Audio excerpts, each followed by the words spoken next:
Y ahora tenemos en la línea al teléfono a Natalia Velázquez Ríos, que es colombiana, quien nos contesta desde Eichstätt. Hago la presentación en alemán, luego empezamos en español. So, wir machen jetzt die Vorstellung von Natalia Velázquez auf Deutsch. Die Interview machen wir auf Spanisch. Natalia Velázquez Ríos ist Magister in Lateinamerika, Sozial- und Politikwissenschaft, ist Sozialwissenschaftlerin und forscht aktuell an der Katholischen Universität Eichstätt. Sie hat mehr als 16 Jahre Erfahrung in politischer Basisarbeit und internationaler Zusammenarbeit auf der Gebieten Menschenrechte, Armut, bewaffnete Konflikt, Entwicklung, Frieden und Gender en Colombia y en Chile. Y nos vamos ya en español para entrar a la entrevista y hacer la presentación también lo que dijimos en alemán. Natalia Velázquez Ríos es trabajadora social, hizo un magíster en estudios sociales y políticos latinoamericanos y actualmente inicia sus estudios doctorales en desarrollo y construcción de paz en la Universidad Católica de Eichstätt, desde donde nos contesta.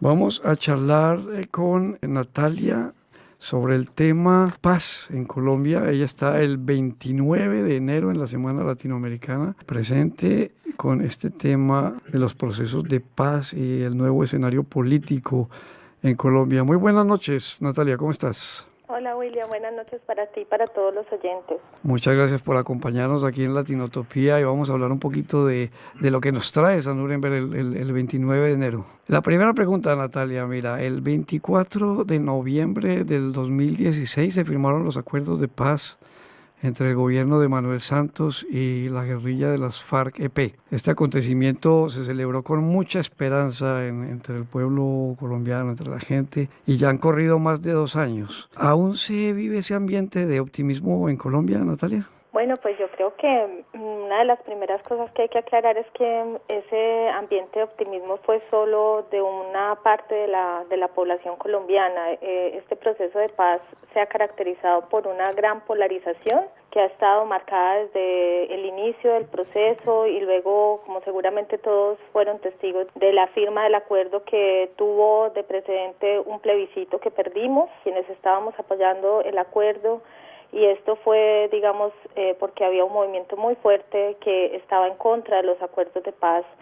Pero quizás lo que más hay que resaltar es que hay un sector de la población que es bastante significativo, que se vio en el plebiscito, de gente que no está interesada, que expresa un desinterés y quizás por varias razones. Una de ellas es que hay mucha desinformación, también hay una política del miedo que ha generado, digamos, temor alrededor también de todos los problemas con Venezuela y de volvernos una segunda Venezuela. Hay también mucha desconfianza y las situaciones de corrupción que han marcado, digamos, el escenario político y que ha incidido bastante también en este proceso de los acuerdos de paz. Sin embargo, ese porcentaje de la población que ha apoyado los acuerdos, pues recientemente estuve en Colombia y creo que lo que más se evidencia es que hay incertidumbre, pero sigue habiendo una apuesta muy certera por avanzar en estos acuerdos de paz y por la implementación de los acuerdos. Y allí pues digamos que dos escenarios muy importantes que tiene que ver con unos acuerdos que han sido declarados política de Estado por la Corte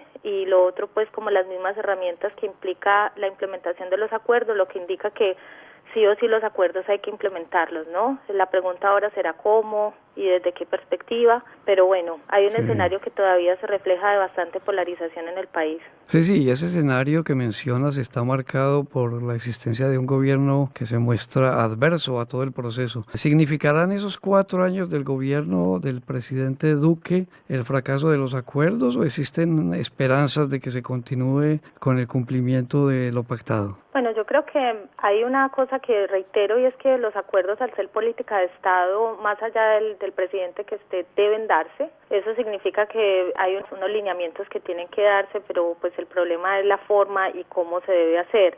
Duque fue un candidato que llegó a la presidencia por el apoyo del anterior presidente Álvaro Uribe, quien fue además el líder de la oposición a los acuerdos, y también recordemos que Duque fue quien lideró la campaña del no.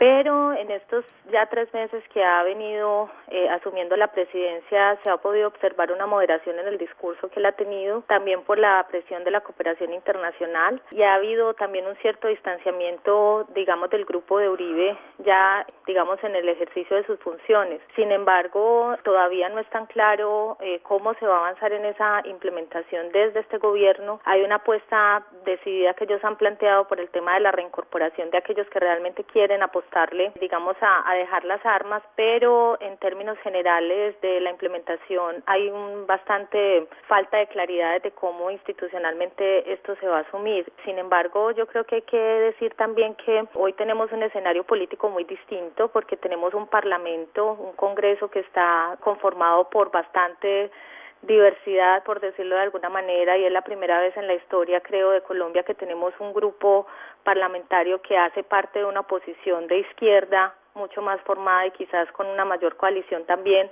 desde la Colombia Humana, que fue quien quedó en segunda posición en el momento de las elecciones, de las pasadas elecciones presidenciales. Entonces creo que hay un escenario interesante. Yo creo que también una sociedad civil mucho más movilizada, mucho más fortalecida, con una opción política por avanzar en los acuerdos y también los instrumentos que ofrece como el tema de la Jurisdicción Especial para la Paz, la Comisión de la Verdad, la Comisión de Personas Desaparecidas, van a dar muchos insumos, creo yo, para poder darle una vuelta a esta página. Allí tenemos también algunas dificultades como el mismo modelo de desarrollo que este gobierno está proponiendo, que va en contravía también con lo que el acuerdo quiere generar, y allí pues entonces se presenta una atomización de más conflictos y hace que la cosa sea más complicada, ¿no? Sí, Natalia, tú mencionas algo importante que es la sociedad, el papel de la sociedad civil. Y bueno, ya hemos dicho, hay muchos elementos que hacen de este nuevo panorama, de este escenario, algo muy complejo. El gobierno de Duque, lo mencionamos ya, pero otro de esos elementos es el sistemático asesinato de líderes sociales. ¿Qué está pasando en Colombia con los líderes sociales concretamente?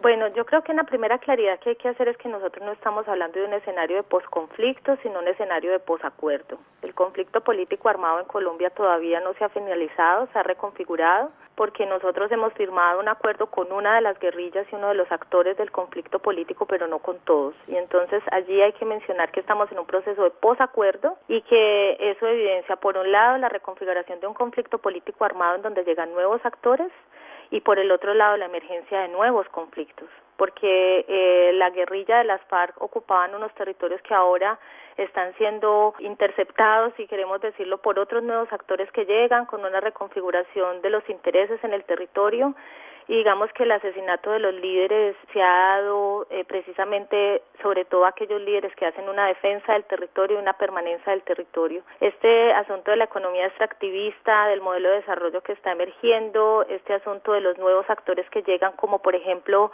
las mafias mexicanas que están cooptando las rutas de narcotráfico en el país, o otros actores que se han vuelto, como lo han llamado, las BACRIM, han hecho que la atomización de los conflictos en el territorio y el uso de la violencia sean los mecanismos sobre los cuales se transita en este asunto. Y a eso hay que sumarle pues la ausencia del Estado. En los acuerdos se plantean muchos instrumentos y nuevos cambios que tiene que darse en la institucionalidad pública, que todavía no se han dado y que generan también un choque de trenes que son complejos. Si nosotros miramos las cifras, solo en el primer semestre del 2018 se asesinaron 77 líderes, que representa un incremento del 34% de los homicidios en ese periodo. Y hay un incremento muy significativo de la agresión también a líderes. Entonces, entender, digamos, el asesinato de los líderes no solamente puede darse en función del acuerdo con las FARC, sino de la reconfiguración del conflicto político armado en el país, de la emergencia de nuevos actores y de la necesidad de una presencia estatal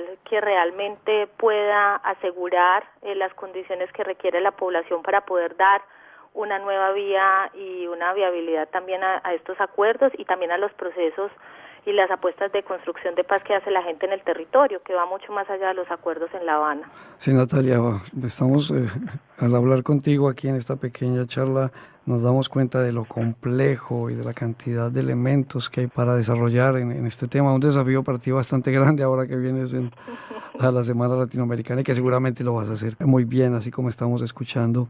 Pero con esta entrevista realmente deseamos es invitar a los oyentes a que asistan a este evento el martes 29 de enero, que empieza a las 20 horas en el Villa León, aquí en Nuremberg. El tema es Tratado de Paz y el nuevo escenario político. Also das Friedensabkommen und das neue politische Szenario in Kolumbien. Ya hemos mencionado varios temas. ¿Con qué otros puntos centrales, así algo que de pronto se nos ha quedado por fuera del tintero, se van a encontrar los asistentes?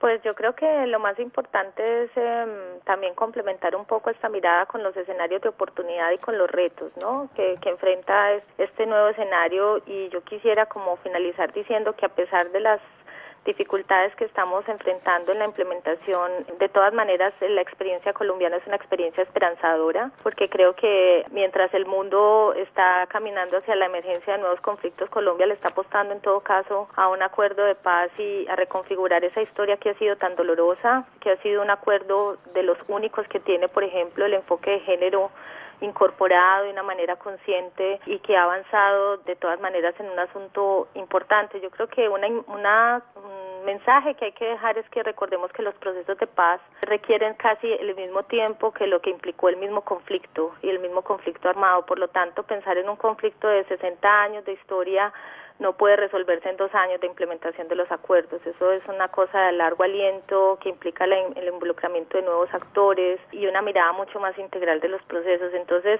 yo creo que no hay una verdad absoluta, es más un espacio para conversar, un espacio para poner reflexiones en la mesa, y pues la idea es que quienes quieran participar podamos tener un diálogo en esa dirección, ¿no? ¿Cuáles son los retos? ¿Cuáles son las oportunidades? Y como tú lo dices, eso es un escenario muy complejo, y este espacio quizá lo que hará es nuevos elementos para avanzar en esa reflexión. Muy bien, Natalia Velázquez Ríos, que es trabajadora social y magíster en estudios sociales y políticos latinoamericanos, más de 60 años de experiencia en cooperación política internacional con grupos de base. 16, William, no soy tan viejita. De 16, oye, ¿cuántos dije? ¿Cuántos dije, Natalia?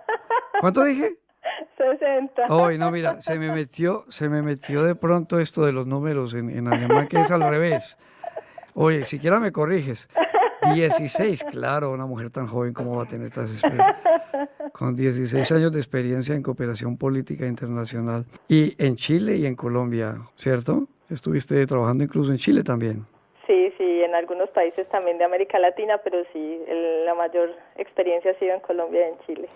No, muchas gracias, Natalia, por acompañarnos, y aquí te estamos esperando. A la gente les advertimos, no esperen, no, es muy joven, Natalia. Yo, como le dije, 60, oye, mira, todavía más o menos, digamos que estamos en la edad mediana de la vida. Estoy anonadado, no, yo ya vi tu foto, estás muy joven.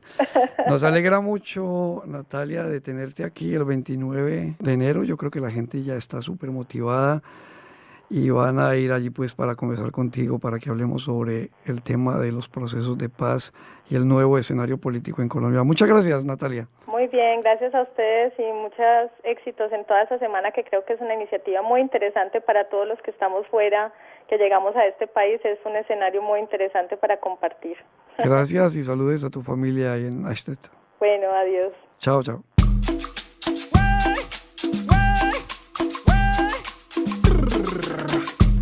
¿Quién fue el que dijo que quería más arroz?